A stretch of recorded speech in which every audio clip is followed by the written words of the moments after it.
मध्य प्रदेश में नवंबर के अंतिम हफ्ते में या दिसंबर के पहले हफ्ते में विधानसभा के चुनाव होने हैं और दोनों ही पार्टियों की नज़र, कांग्रेस और बीजेपी की नज़र 47 आदिवासी सीटों पर है।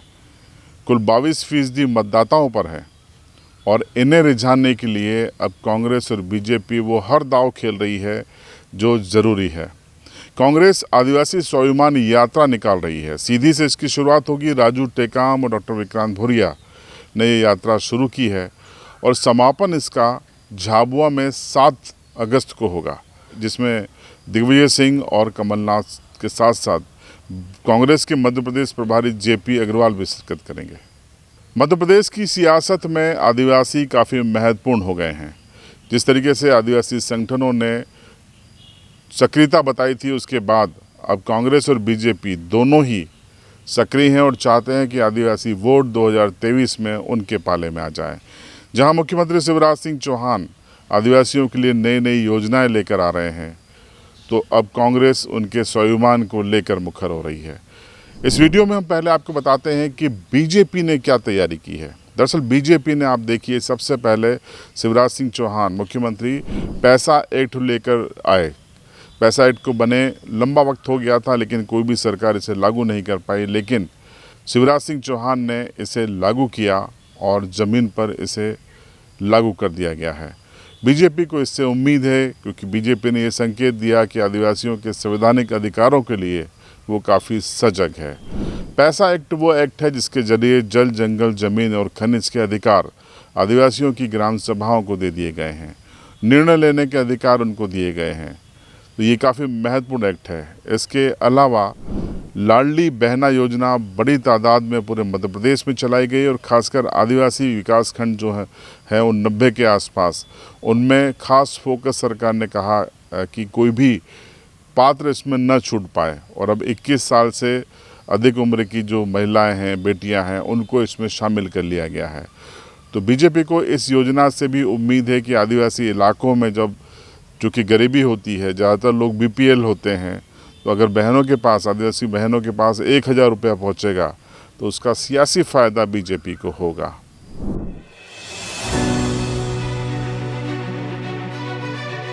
जो स्नेह, आत्मीयता और प्रेम की वर्षा आपने अपने भाई पे की है, मैं दोनों हाथ जोड़ के प्रणाम करता हूं और सिर झुका के भी अपनी बहनों को प्रणाम करता हूं।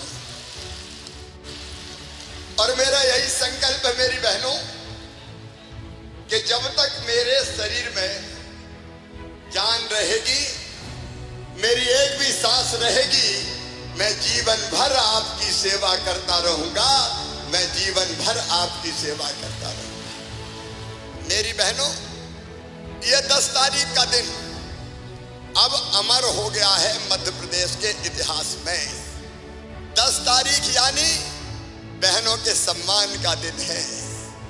10 तारीख यानी बहनों के आत्मसम्मान का दिन है। 10 तारीख यानी बहनों की शान का दिन है। 10 तारीख यानी बहनों के स्वावलंबन का दिन है। 10 तारीख यानी सामाजिक जागरूकता की क्रांति का दिन है। 10 तारीख यानी एक नई दुनिया बनाने की शुरुआत का दिन है। नया जमाना लाने की शुरुआत का दिन है। इसके उलट अब कांग्रेस हमलावर है। कांग्रेस आदिवासी मध्य प्रदेश में सुरक्षित नहीं है, इस मुद्दे के साथ जनता के बीच में जा रही है। नेमावर कांड हो, चाहे नीमच कांड हो, चाहे सीधी कांड हो, यहाँ पर बीजेपी ने तुरंत एक्शन का दावा किया, न्याय दिलवाने का दावा किया। तो कांग्रेस का आरोप है कि बीजेपी के राज में आखिर ये घटनाएं क्यों घटी और आदिवासियों के स्वाभिमान के साथ क्यों खेला गया।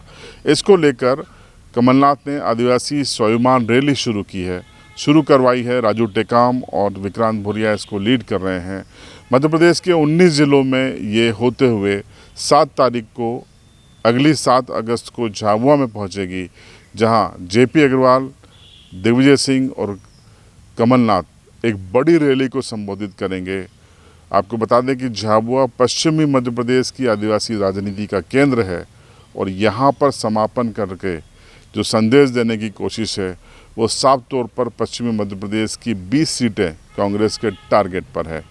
कांतिलाल भूरिया ने आज प्रेस कॉन्फ्रेंस करके इस कार्यक्रम के बारे में बताया, वो भी सुनिए। भाजपा सरकार में आदिवासियों के ऊपर बहुत बड़ा अपमान हो रहा है, उनके ऊपर अत्याचार हो रहा है, शोषण हो रहा है, बहन बेटी के साथ अत्याचार हो रहा है। इसी बात को लेकर डॉक्टर विक्रांत प्रदेश युद्ध कांग्रेस के अध्यक्ष और हमारे कांग्रेस का मतलब जो युवा प्रभाग के अध्यक्ष है, वो दोनों मिलके सीधी से यात्रा निकाल रहे हैं। तो उसमें सभी जितने भी आदिवासियों पर अत्याचार, वहाँ पर लोगों को जैसे वहाँ पर नीमच में आदिवासियों को मार के ट्रैक्टर के बांध के खींचा, इस सरकार में एक सरकार में खींचा। आपके नेमावर में आदिवासी पूरे परिवार को 10 फीट का गड्ढा खोद के गाड़ दिया। ये भाजपा के लोग थे गाड़ने वाले, हम गए थे वहाँ नेमावर, भाजपा के लोग थे, उनको कुछ नहीं कर रहे थे कार्रवाई। जब हम गए तब जाके इसके खिलाफ FIR दर्ज हुई और कार्रवाई हुई।